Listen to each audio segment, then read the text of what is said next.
is definitely one of the most monumental cases in history that led to the Civil War.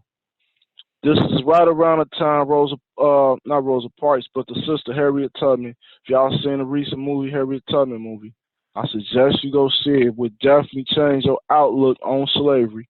You would see that no one was in chains. You would see that people was free, living with people that was bound to servitude. It was all about working on the plantation. It was never about how they try to make it in the movie Roots. The movie Roots was totally false.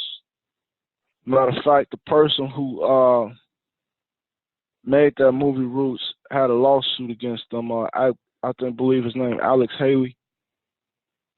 Yeah. Alex Haley has a lawsuit pending. Well, not even pending. He already lost it. Because he plagiarized.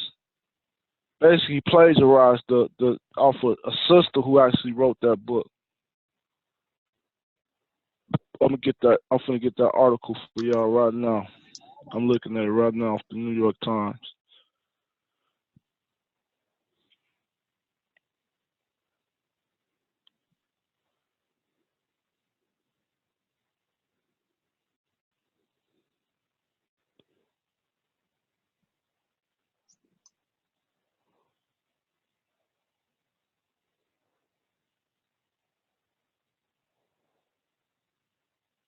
I'm trying to make me create an account just to look at the damn article.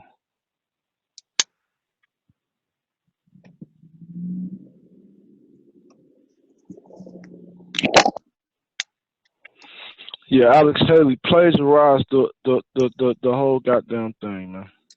I'm pulling up the article off the NY New York Daily News right now. Hold on. Talking about Roots? The movie Roots was plagiarized. That and Malcolm X, the autobiography, It definitely was. Definitely was.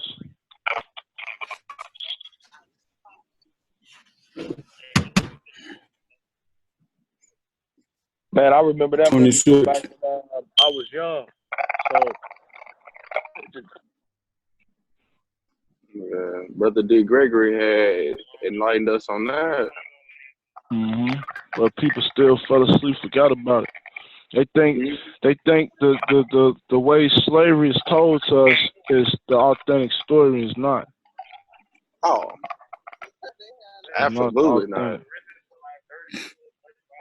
And I was suggesting everybody go see the movie Roots.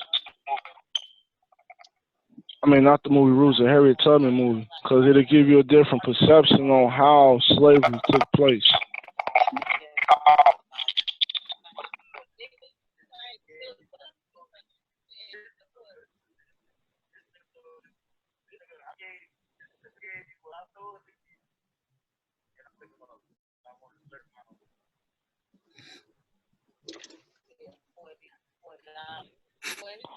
I'm trying to say right now.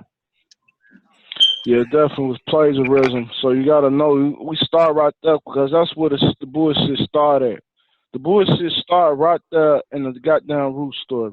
When you saying that you was in elementary school, they probably sold it to you in school. Yeah. See what I'm saying? So they let you know the bullshit run deep. They try to get your mind while fresh and fragile as a child. And then they teach you this bullshit about how you was changed, you ran off and they cut your leg off. But nobody, that really ain't. Well, I won't say people ain't get their legs cut off, because I'm pretty sure they fucking did. But that's only half of the story they telling you, is what I'm saying. It's only half of the story. Not saying it was completely false, but the movie Roots was plagiarized.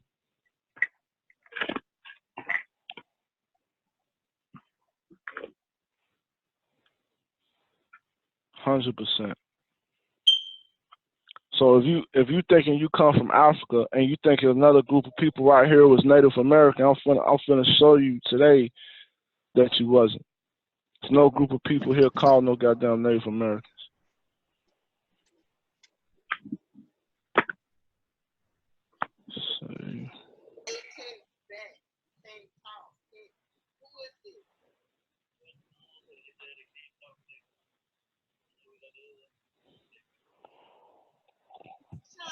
And we're gonna start with this movie Roots that was plagiarized. If y'all can see the title right here, this I tried to save it PDF, but you can pull it up. This off the New York Daily News, and they released this article by Bob Kaplan, and that was just in May 19, 2016. He released this article. It says Amazing Roots returns after 40 years, dredging up Alex Haley plagiarism scandal. All right, this is a known scandal been going down. If you ain't know about this, I'm putting it to the light for you right now. This is the biggest thing everybody had. They hear the imagery as far as when it comes to slavery was the Book of Roots and the story of Roots, the movie of Roots. And I'm telling you, Roots right here with all proof, Roots was plagiarized. It's not no good PDF I saved though. But Roots was plagiarized. So what is they telling you? Why are they putting all these slave movies in your head? Why every year is about 5 slave movies get released? Because they want to narrate the story of slaves. They don't want to show you they was enslaved. All right. Now I'm gonna show y'all right here. If y'all looking on the phones, we'll start right here with the definition of Native American. Now this is etymology dictionary. You can't get the real definitions out of these recent dictionaries. You got to go to the unabridged, that means untempered dictionaries that the original authors She ain't wrote. doing nothing tonight. I know she ain't doing nothing tonight. Who that? She ain't Gamora? doing. Mute your phone, Mo. Don't worry, I got you. I'll mute you. All right. The definition of native. Now you see it starts, if you're looking at the screen, it starts with the 14th century definition of native.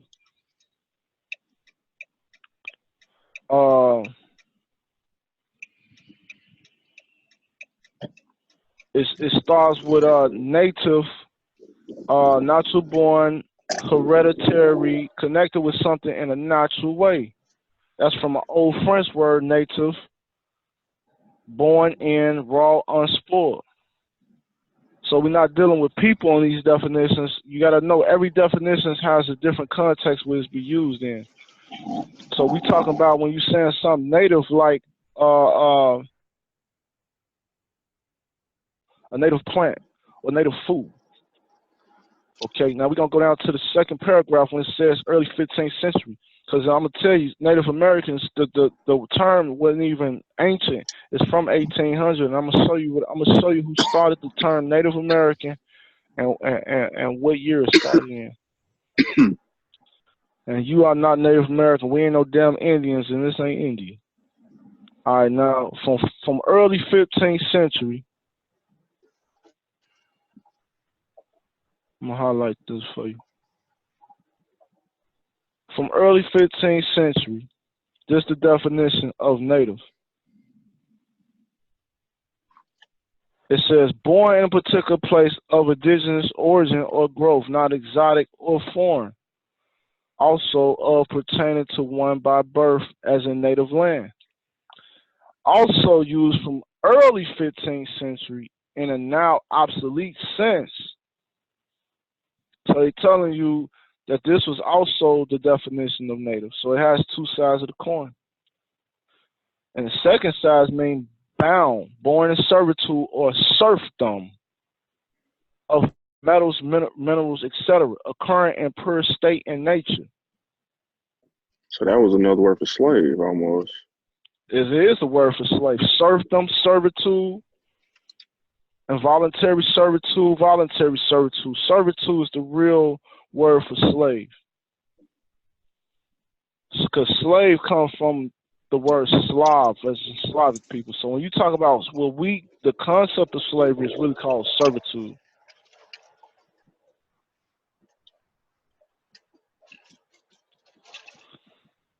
Okay, so that's both ways. That's looking at it. It's not, and it don't say.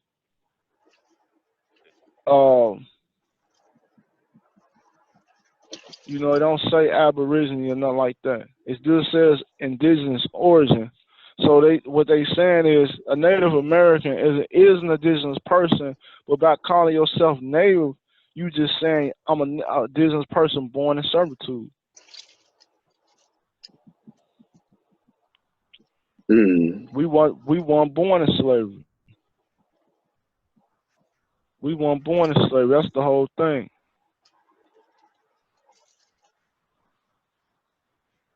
Let me find this definition of just had it pulled up.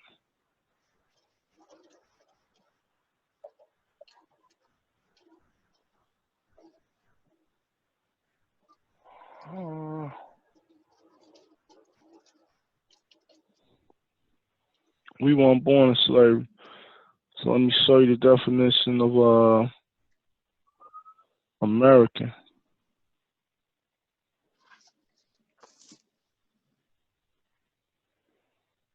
Now this is American Dictionary of the English Language. This is Webster's Dictionary 1828. Put it online. All you gotta do is Google Webster's Dictionary 1828. All right. You can Google Webster Dictionary 1828.com. They got a website because you got to know that Webster's Dictionary 1828 was the first and official version of the dictionary. If Noah Webster was the author, think about it. This is the year 2019. Noah Webster ain't living no more. He ain't writing no more dictionaries. So what did the original dictionary say? You see what I'm saying? So this is how you apply the science of etymology. You go to the origin of everything. I'm giving y'all a high science degree right now for etymology. That's the science of words, the origin of words, and how the word is really, what the word really denotates and not connotates. So American is a noun, a native of America, originally applied to the Aborigines, or copper color races found here by the Europeans, but now applied to the descendants of Europeans born in America. So what is this definition telling you? The copper colored races that was found here by the Europeans are the real Americans. Who are the copper colored races? We are. There you go. Put a penny to your skin, baby. We the copper colored races. That penny gonna look just like that skin. Not black. Now this is why you don't want to be black. The famous Dred Scott versus Sanford case, 60 U.S., 19 Howard, 393, and 1857. And I'm gonna let you know, case law, is supreme law of the land. Article 6 of the Constitution. Let's go to Article 6 right fast of the Constitution. Because everything I'm saying, I'm gonna validate. I'm not gonna say none, no claims that I can't validate. This is Article 6 of the Constitution. All right. And this right here dealing with the supreme law of the land. This Constitution and the laws of the United States which shall be made in pursuance thereof. So that first line, what it's telling you, the Constitution and the laws of the United States. So what's the Constitution and laws of the United States? All right, that's the Constitution, Articles of Confederation, and now you're talking about which shall be made in pursuance thereof. So that's every judge, when he makes a decision, it has to be based on the Constitution and the laws of the United States. It has to be in pursuance, so that means it has to be in line with the Constitution when he makes these decisions. Okay, so all Supreme Court decisions was made in line with the Constitution. Whether they applied to you or not, now that's a whole different story about status and capacity, standing capacity.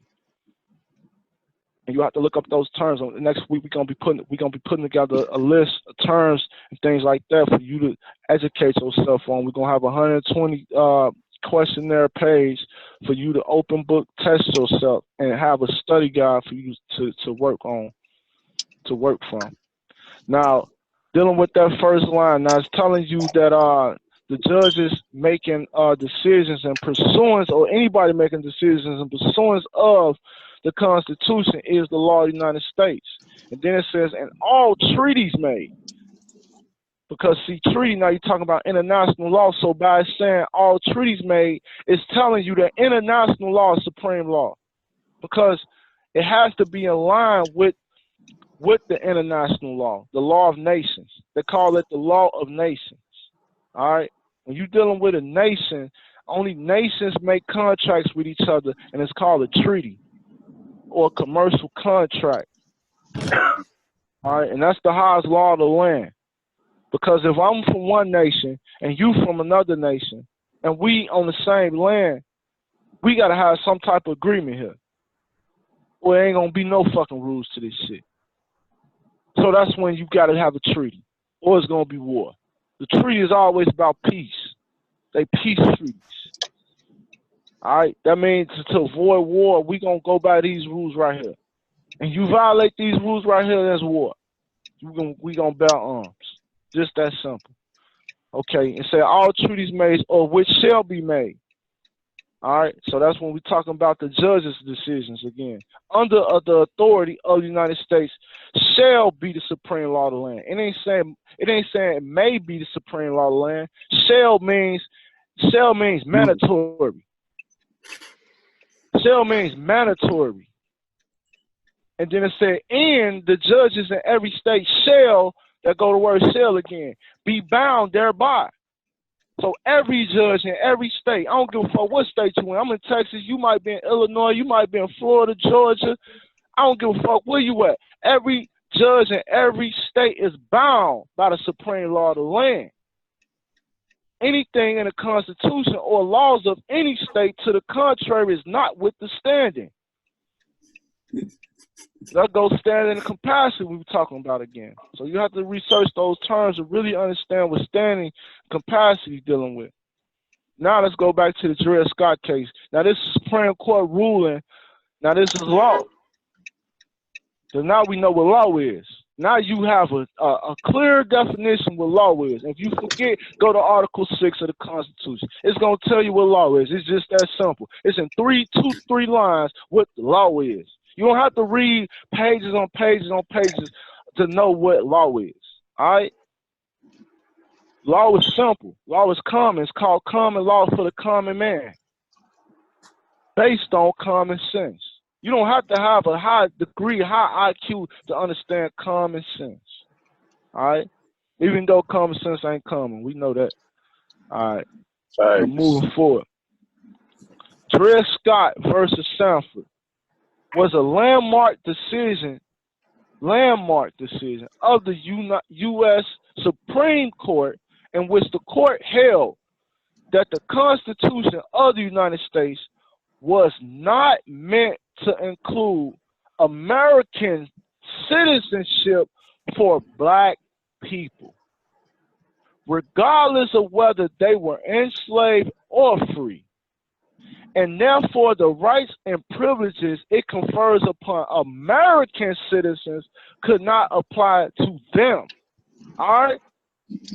This is the case law. They're giving you the summary of basically what the judge ruled. Whether you think you free or not, your ass emancipated or not, your ass is not included in that Constitution. You keep going around here saying you black. Just keep on. Your ass ain't. You either American or black. Choose one. I just read to you what American was. American copper color races. They ain't say nothing about black people. And it said the Europeans are not American. So you trying to be a U.S. citizen when you really supposed to be an American citizen. And you can only be an American citizen if you are of Moorish descent. Because this is America. Not America. This is Amorica. They never taught us transliteration. This is Amorica. Get used to that. That's what they kept from you. That's what the prophet came and told us. Okay? It said decision was made in the case of Dred Scott, an enslaved black man whose owners had taken him from Missouri, which was a slaveholding state, into the Missouri Territory. You see how they worded that? They said they took him from Missouri, which was a slaveholding state, into the Missouri Territory. What did that mean? How can you take them from the Missouri State to a Missouri Territory? All right? Black Because they telling you one is public and one is private. One is the republic and one is the corporation. Which is the Democrat. It's the Democrat. Democratic states, District of Columbia states, are all corporations. The Missouri Territory is the republic. That's the real land.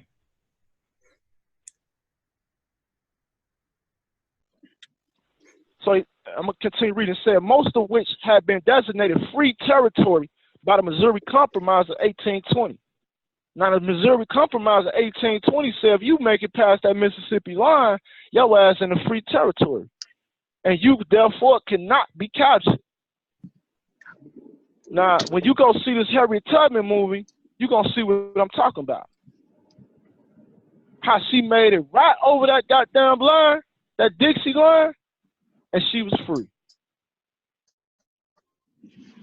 Just that motherfucking simple. Only difference is they ain't grab her up and kidnap her back. They grabbed Dred Scott up and kidnapped him back, took him back inside the Missouri Territory under the state of Missouri laws and put his ass back in slavery. And you know what Dred Scott did? Let's read on. It says, when his owners later brought him back to Missouri, Scott sued in court for his freedom, claiming that because he had been taken to free U.S. territory, he had automatically been free and was legally no longer a slave. Scott sued first in Missouri State Court, which ruled that he was still a slave under his law. He then sued in U.S. Federal Court, which ruled against him by deciding that it had to apply Missouri law to the case. He then appealed to the U.S. Supreme Court. So what it's telling you, this a man that was on the plantation got snatched up. What we call when you think about the Kunta Kinte ass plantations, you run off, you get your leg cut off. Here, this man was able to get into a courtroom and sue his slave owners. And just a reminder, we got 10 minutes. You're gonna have to call right back. I suggest you call back prompt because I ain't gonna be waiting. We just gonna get right back into it. We're gonna get into some more heavy shit. I'm gonna show you how to plow all this shit. We got 10 minutes, but I'm gonna continue on. A slave cannot sue a slave owner if you call yourself black. There you go. Just that simple. But just to debunk what we thought the Kunta Kinte story was, this man went to state court first, got denied. He didn't get his leg cut off. He didn't get hung. He said, no, I'm going to take this shit to federal court. They denied his ass there too because his capacity was wrong. He had standing. He was affected. He had interest in the matter, that's standing. But he didn't have capacity, which is your status. Which is the status. The status was wrong. Because black people, regardless of if they're enslaved or free, cannot enjoy the privileges of American citizens. Islam. You know why? Because the real black people is the European. That's what they never told you. And we are the free white people. We are the free white people. And that's according to the Naturalization Act of 1871. Matter of fact, let's bring it up. Let's pull that up. Since we getting all deep into the status, let's get all the way into the status. Let's look at the 1871 Naturalization Act. If you don't know what naturalization means, I'm finna tell you today. Naturalization. Hold on, let me pull it up. I know I got it on my, matter of fact, I know I got it already pulled up and saved.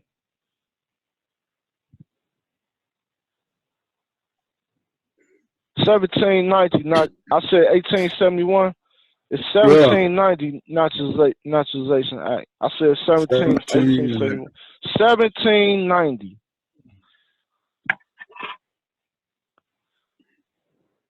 Shit, this shit so low. I'm about to zoom in. Yes, sir. There you go. You can see it clear now. With my glasses on.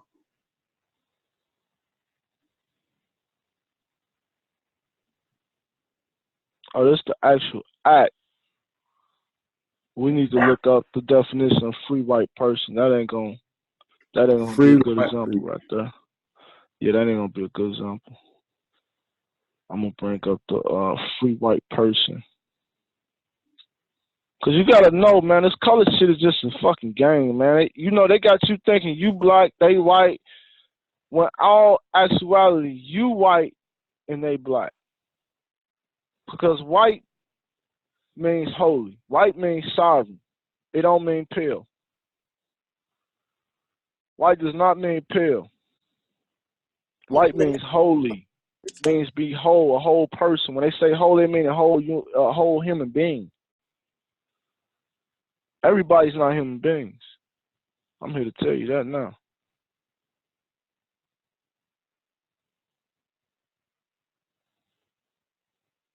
Everybody's not a goddamn human being. Free white person. I didn't want to stop for this, but y'all got to see what free white person, how to apply. Because see, Negro, they the Negros. Negro means a monkey. It means a black or bleak, which is called monkey. They are the Negros, and they came over here as Negros.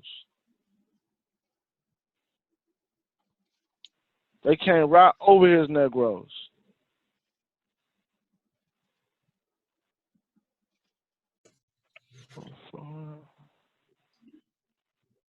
It saved it, but it didn't save.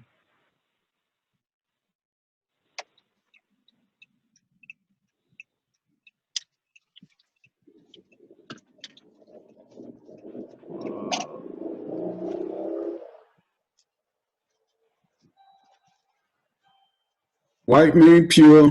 Pure mean God. God mean the ruler of the land. I'm trying to pull it up.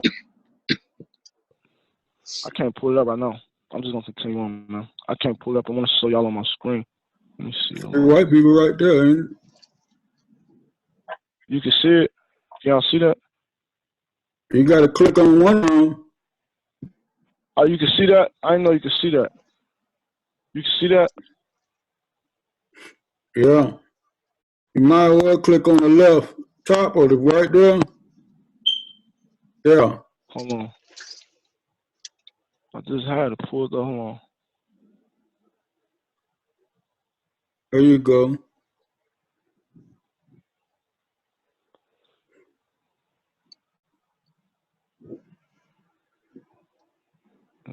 Shit, blurry.